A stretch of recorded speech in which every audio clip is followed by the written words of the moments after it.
안녕하세요. 이야기 스테이션입니다. 오늘의 이야기는 작자 미상의 홍계월전입니다.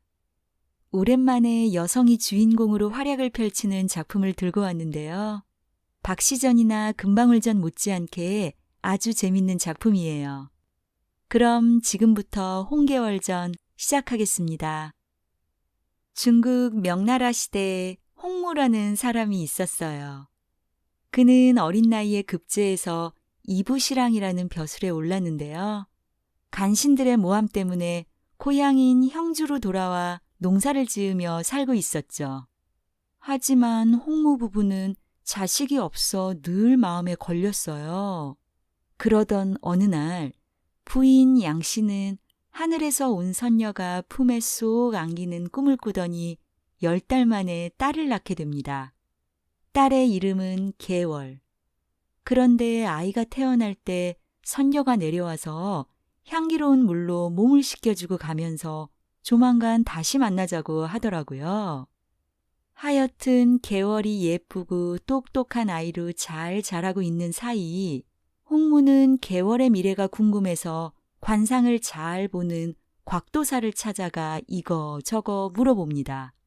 근데 곽도사가 이 아이는 5살에 부모와 이별할 것입니다.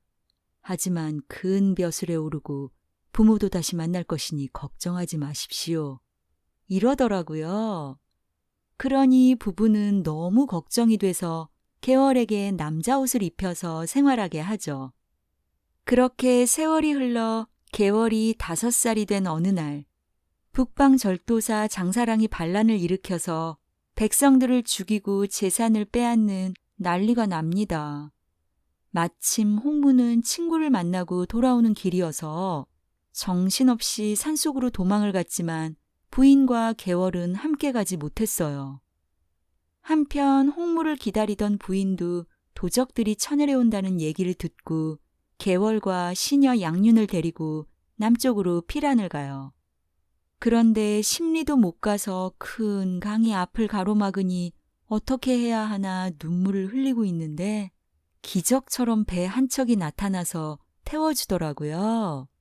바로 계월을 낳을 때 찾아왔던 선녀가 태워준 거였어요. 이렇게 다시 만나네요. 이제 무사히 강 건너에 도착한 3사람.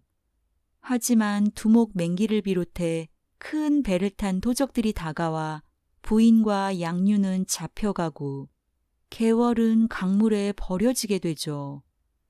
그런데 정말 운이 좋게도 부인과 양륜은 도적들의 본거지에서 춘랑을 만나 그녀와 함께 몰래 도망을 치게 됩니다.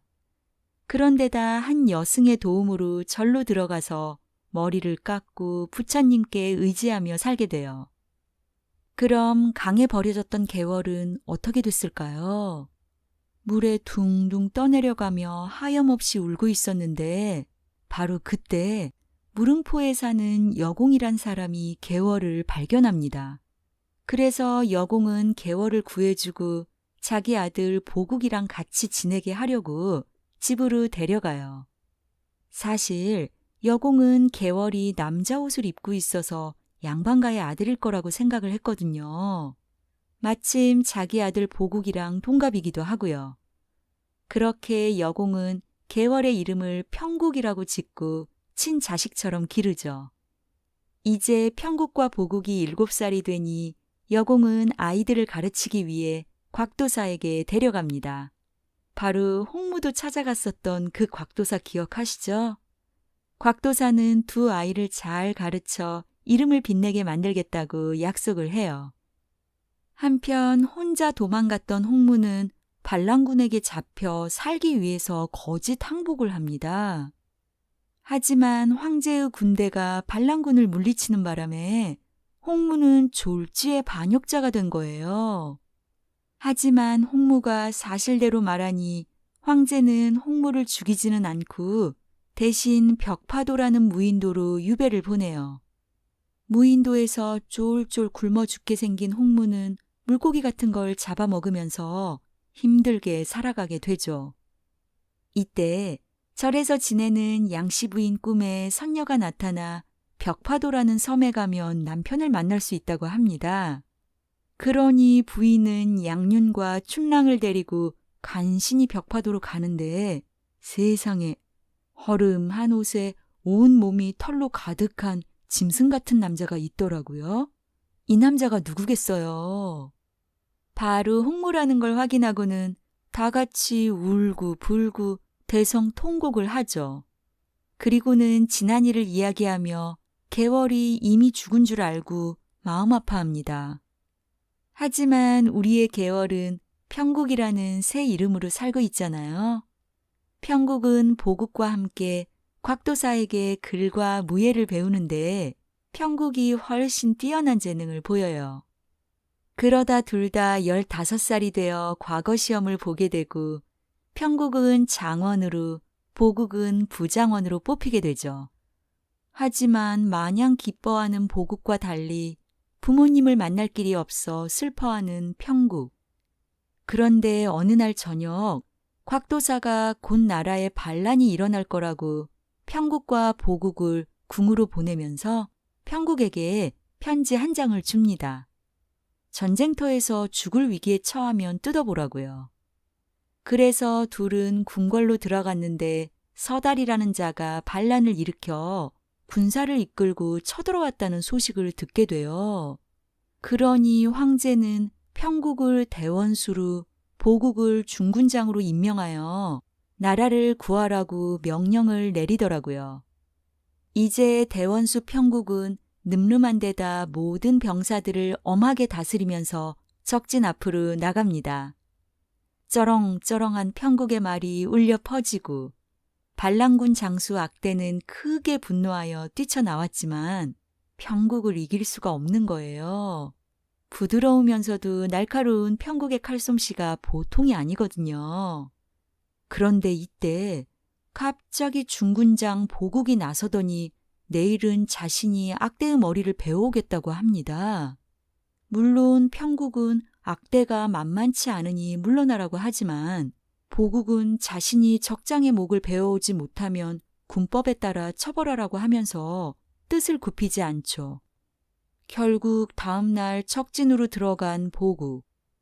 하지만 적의 계략에 넘어가 죽을 위기에 처한 순간 평국이 짠 나타나 구해주게 돼요. 그러니 평국은 보국을 땅에 내던지며 중군장을 끌어내 목을 베어라. 이렇게 명령을 내립니다. 하지만 주위의 장수들이 무릎을 꿇고 간청하는 바람에 보국은 간신히 살아나네요. 아무래도 평국보다 보국이 한 수 아래인 것 같은데요. 하여튼 평국은 다음 날 다시 적진으로 가서 치열한 싸움 끝에 악대를 죽입니다.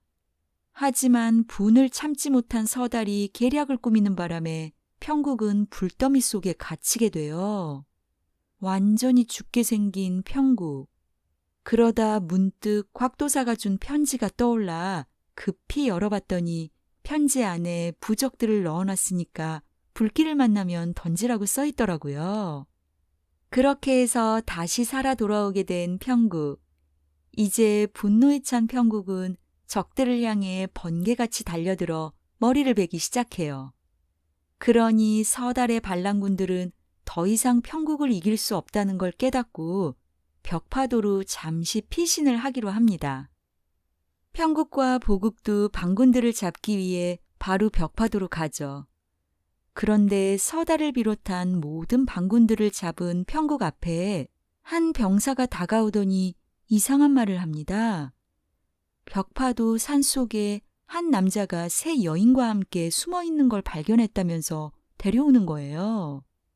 아주 허름한 차림에 잔뜩 겁에 질린 사람들.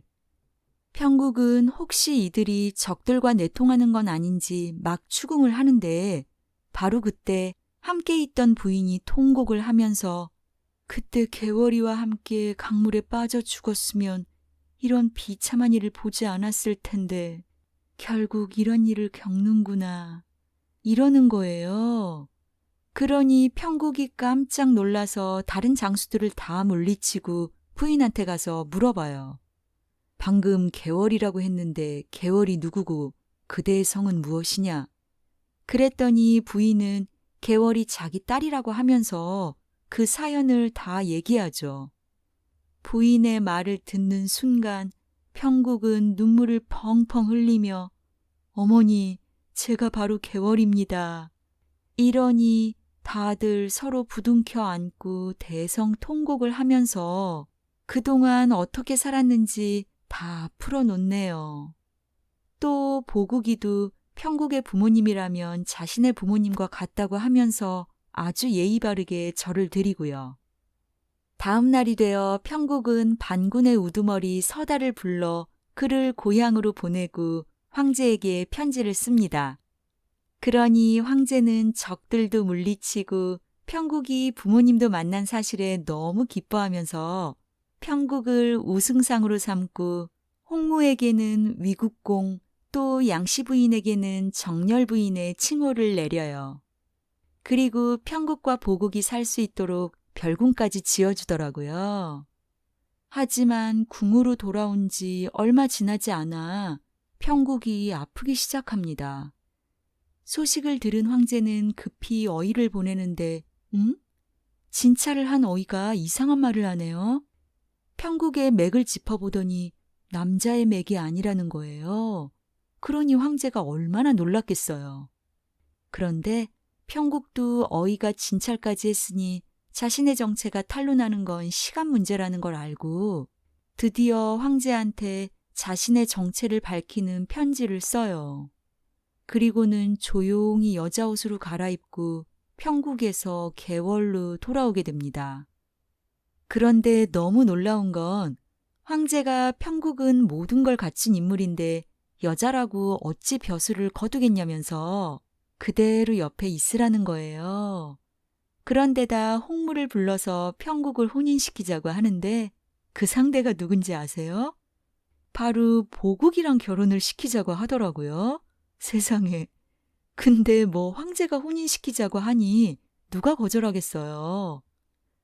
그러던 어느 날 개월이 결혼하면 더 이상 보국을 쉽게 부리지 못하게 될 테니 마지막으로 한번 윗사람 노릇 좀 해보겠다고 하는 거예요. 개월이 평국이었을 때 보국보다 지위가 더 높았었잖아요. 그러더니 개월은 갑옷을 차려입고 군사들을 이끌고 보국에게 가서 빨리 나오라고 하죠. 하지만 명령을 받은 보국은 너무 분해서 느릿느릿 꾸물꾸물 준비를 하네요. 하지만 바로 그때 중군장 보국을 어서 끌어내라. 벼락 같은 소리가 들리니까 그제서야 보국이 깜짝 놀라 얼른 대원수한테 가요. 하지만 대원수 개월은 보국이 태만하게 행동하는 걸 용서할 수 없다고 하면서 곤장을 치라고 명령을 내려요. 물론 보국이 무릎을 꿇고 싹싹 비니까 개월은 앞으로 이런 일이 없도록 하라고 하면서 용서를 하죠. 근데 사실 보국한테 영춘이라는 애첩이 있었거든요. 둘이 맨날 놀러 다니고 그러니까 평국이 더 화가 났던 거예요. 결국 그날 밤 보국은 너무 분하고 화가 나서 잠을 못 잡니다. 그리고는 아버지에게 가서 다 일러 바치는데 오히려 아버지는 마음에 두지 말라고 그러고 넘어가 버리네요. 아, 이 결혼 생활 평탄할까 모르겠네요. 하여튼 드디어 두 사람은 아름다운 모습으로 혼인을 올리고 부모님들도 엄청 기뻐하죠. 그런데 개월이 시부모님께 인사를 드리고 돌아오는 길에 보국의 애첩 영춘을 만나게 돼요. 하지만 영춘이 난간에 걸터 앉아 막 떠들면서 개월을 모른 척하니까 개월이 가만히 있겠어요?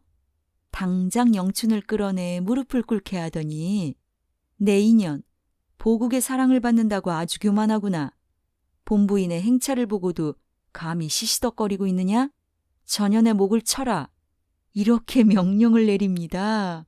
와, 무섭네요. 근데 이 소식을 들은 보국이 너무 화가 나서 당장 부모님에게 말씀드리지만 부모님은 이번에도 아들을 타이르는 거예요. 개월이 벼슬이 더 높으니까 보국을 부릴 수 있는 위치라는 거죠. 하지만 보국은 대장부가 어찌 계집에게 굴복한단 말입니까? 도저히 더 이상 같이 지낼 수 없습니다. 이러더니 개월이한테 가지도 않고 따로 지내더라고요. 그러던 어느 날 오나라 왕과 초나라 왕이 반란을 일으켜 황성으로 쳐들어오고 있다는 소식이 들립니다. 그러니 신하들은 개월을 보내 적들을 물리치자고 제안을 하고 결국 황제도 개월을 다시 대원수로 임명하죠. 즉시 군사들을 집결시킨 대원수 개월은 보국을 중군장으로 참전하게 하는데요. 명령을 받은 보국은 또 분노가 치솟는 거예요. 개월이 여자라고 좀 무시하고 있었는데 다시 윗사람이 됐으니 미치겠는 거죠. 그래도 뭐 별 수 있나요? 그렇게 보국은 중군장으로 출전을 하고 개월의 명령에 따라 적 장수의 머리를 베려고 적진에 다가갑니다. 하지만 적의 장수가 만만치 않은 상대라 결국 보국은 적들에게 둘러싸여 버려요. 이대로 끝인가 하는 그때 개월이 나타나 뛰어난 검술 실력으로 적들을 제압하더니 보국의 허리를 한 손으로 잡아들고 돌아옵니다. 그러면서 하는 말이 이러고도 남자라고 평소에 나를 업신여겼느냐 이러는 거예요. 와 어떡해. 한편 오왕과 초왕은 정세가 불리해지니까 초나라 장수 맹길과 함께 계략을 꾸밉니다. 모든 병사들이 다 싸우러 나왔을 테니 황성에 수비병이 거의 없을 거라는 거죠. 과연 맹길은 몰래 군사를 이끌고 황성으로 쳐들어가서 백성들을 죽이고 황제까지 사로잡습니다. 그리고는 황제에게 손가락을 깨물어서라도 항복 문서를 쓰라고 소리치죠. 하지만 바로 그때 개월이 뭔가 불안함을 느껴 하늘의 기운을 살펴보니 황성에 일이 생겼다는 걸 알아챈 거예요. 그래서 군사들을 데리고 급히 황성으로 갔는데 거리엔 시체만 가득하고 대궐 안에도 핏자국만 있더라고요. 그때 한 노인이 하수구 구멍에서 나오는데 가만히 보니까 개월의 시아버지 여공이었어요. 그러니 개월은 시아버지의 말에 따라 황제를 찾으러 북쪽으로 갑니다. 강가에 이르자 적들이 보이고 개월은 뛰어난 솜씨로 맹기를 비롯해 적들을 붙잡은 후 황제를 구해 자신의 집으로 데려가죠. 그리고 다음 날 맹길과 적의 장수들을 황제 앞에서 처형하여 황제에게 바칩니다. 근데 놀란 게 맹길이 누군지 기억하세요? 왜 개월이 5살 때 토적들이 강물에 버렸었잖아요. 바로 그 도적 두목이 맹길이었어요. 개월이가 아주 제대로 복수를 해줬네요. 그런데다 중군장 보국이 오나라와 초나라 왕의 항복을 받아냈다는 전령까지 보내니 황제는 크게 기뻐하죠. 이제 황제는 개월과 함께 직접 중군장 보국을 맞이하러 나가는데요. 멀리서 다가오던 보국이 갑자기 진을 치고 뭔가 분주한 거예요. 아무래도 개월을 적장 맹길이라고 착각하는 것 같은데 황제가 또 이걸 눈치채고 개월이한테 적장인 척하고 보국의 재주를 시험해보라고 하더라고요. 그러니 개월은 얼굴에 두건을 두르고 보국에게 달려들어 창을 뺏고 말에서 떨어뜨립니다. 그러고는 보국의 멱살을 잡아서 황제한테 데리고 가니 보국이 펑펑 우는 거예요. 하지만 모든 사실을 알고 너무너무 부끄러워하는 보국. 결국 황제가 모든 걸 꾸민 걸 안 후 개월의 실력을 인정하게 되죠. 이제 황제는 반란을 진압한 사람들에게 모두 상을 주고 개월은 집으로 돌아와 다시 아내의 예를 다합니다. 그러니 이제 승상이 된 보국이 기뻐하면서도 어딘가 모르게 개월을 좀 두려워해요. 한편 홍무는 적이 쳐들어왔을 때 부인 양씨와 여공의 부인 또 춘랑과 양윤을 데리고 동쪽으로 피란을 갔는데요. 도망가는 중 황후와 태자를 만나 함께 산속으로 피신을 합니다. 그리고 웬 도사의 집에서 신세를 지게 되는데 바로 그 도사가 곽도사였어요. 그들은 곽도사 덕분에 무사히 다시 궁으로 돌아오게 되고 황제는 황후와 태자를 다시 만나 너무너무 기뻐하죠. 그리고 홍무와 여공을 초왕과 오왕에 임명하여 백성들을 잘 다스려달라고 부탁을 하더라고요. 세월이 흘러 개월과 보국은 자식들을 잘 길러 행복하게 살고 또 나라의 백성들도 아무 근심 없이 편안하게 생활합니다. 이제 개월의 자손들은 대대로 높은 벼슬을 누리니 이들 가족의 명성은 끊임없이 전해진다는 말로 작품은 끝이 나네요. 오늘의 이야기 홍계월전 어떠셨어요? 저는 조선시대 어떤 여성 영웅 소설보다도 홍계월전이 아주 파격적이고 재미있었던 것 같은데요. 그래서 그런지 조선 후기에 아주 인기가 많았을 걸로 추정되는 작품이라고 해요. 계월이 뛰어난 능력으로 나라를 구하고 또 가부장적인 남편에게 본때를 보여주는 장면에서는 당시 여성들이 정말 속 시원해하지 않았을까 싶습니다. 이 소설이랑 좀 비슷한 작품으로 예전에 얘기해드렸던 박시전이라고 있거든요. 그 작품도 꼭 함께 읽어보시길 추천해드립니다. 그럼 오늘의 이야기는 여기에서 마칠게요. 감사합니다.